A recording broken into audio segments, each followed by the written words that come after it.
Welcome to This Explainer. Today, we are diving into a massive, millennial-long mystery behind a game played on just 64 squares with exactly 32 pieces. And, despite that kind of modest setup, the number of possible games you can play is so astronomical, it practically borders on the infinite.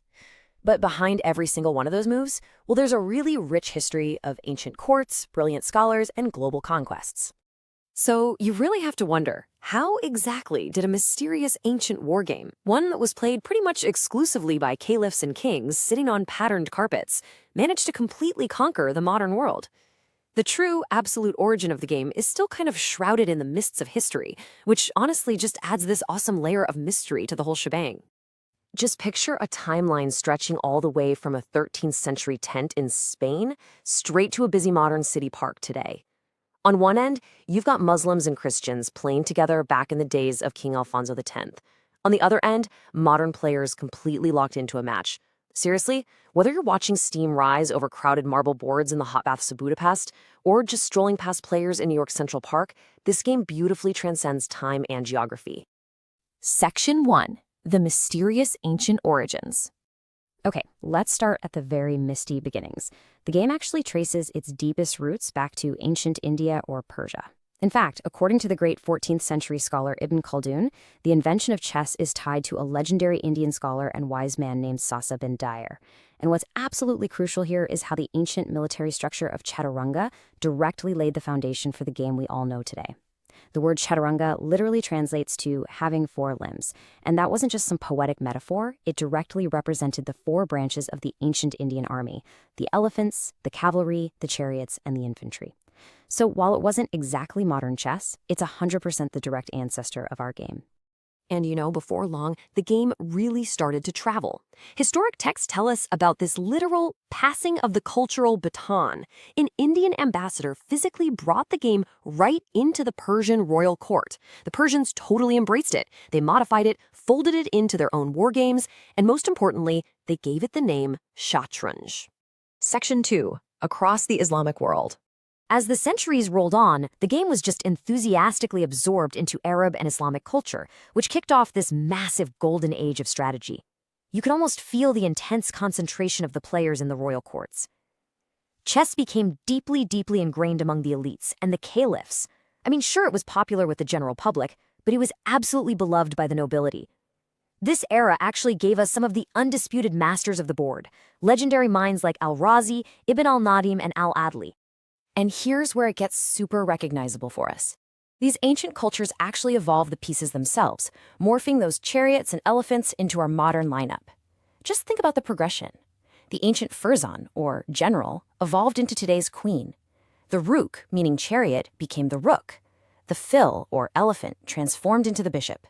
And the baidak, the humble infantryman, that became the modern pawn. It is quite literally an ancient battlefield perfectly preserved in time. Oh, and if you've ever wondered where the defining English word checkmate comes from, well, it's actually a direct linguistic echo of the ancient Persian phrase, Shah Mat. So, when you drop a checkmate today, you're actually speaking a 1,000-year-old phrase declaring that the opposing ruler has been vanquished. How cool is that? Section 3. The European Royal Conquest.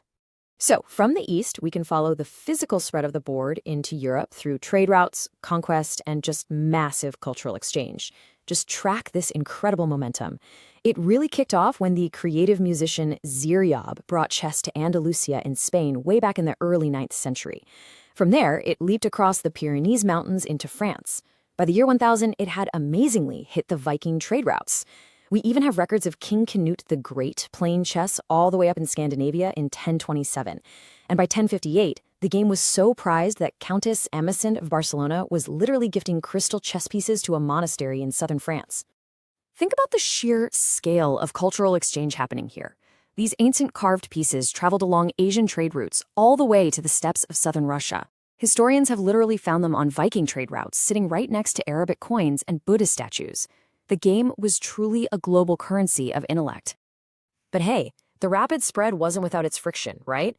Because of its foreign origins, Cardinal Damiani of Ostia actually wrote to the Pope in 1060 AD to urge a complete ban on what he called the infidel game among the clergy.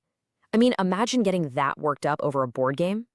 But despite the cardinal's best efforts, by the 14th century it was widely accepted all across Europe, just continuing its unstoppable evolution. Section 4. The Mechanical Turk Illusion. All right, let's jump forward a few centuries to 1769 to explore what might be the ultimate embodiment of chess's mysterious vibe in European royal courts. Enter the Iron Muslim machine, which later became known as the Mechanical Turk. It was built by a Hungarian named Wolfgang de Kempelen for Empress Maria Theresa, who was, frankly, completely obsessed with chess. This mechanical automaton, dressed in traditional Ottoman robes and a turban, baffled audiences and actually defeated top players for 85 solid years. People traveled for miles just to watch a machine play brilliant chess. But actually, scratch that. Let's deconstruct the illusion for a second. It wasn't a thinking robot at all. It was an absolutely incredible feat of mechanical engineering and optical illusion designed to hide a very cramped, sweating human chess genius stuffed right inside the cabinet. It perfectly highlights how the game was viewed back then as the absolute ultimate test of supreme intellect. Section 5. A millennia-old masterpiece. Now, let's seamlessly tie those ancient caliphs directly back to modern grandmasters in the coolest way possible. Picture this. Russian grandmaster Yuri Averbakh is playing in a major modern tournament. He executes a move so stunningly brilliant that spectators and experts alike are totally shocked. They're praising it as this revolutionary, genius new idea in chess theory. But was it? Well, the truth actually lies in a 10th century chess manuscript titled The Book of Chess. It proves beyond a shadow of a doubt that Averbach's supposedly modern move was actually invented by the legendary Arab master Abu Bakr al-Suli over 1,000 years ago. Al-Suli's brilliant tactics were meticulously recorded. The Arabic text on the manuscript literally breaks down the strategy, confidently stating black is winning and the turn to play is his. I mean, it beautifully bridges a gap of 10 centuries of mental warfare, proving that true strategic genius simply does not age. So as we wrap this up, think about this. With millions of possible games out there, is every modern move simply an echo of a 1,000-year-old royal mystery? The next time you sit down at the board, line up your pawns and ready your knights. Take a real moment to look at those 64 squares in front of you, because you really have to wonder, whose ancient royal footsteps might you be following today? Thanks for exploring this magnificent, mysterious history of chess with me. Keep learning and keep playing.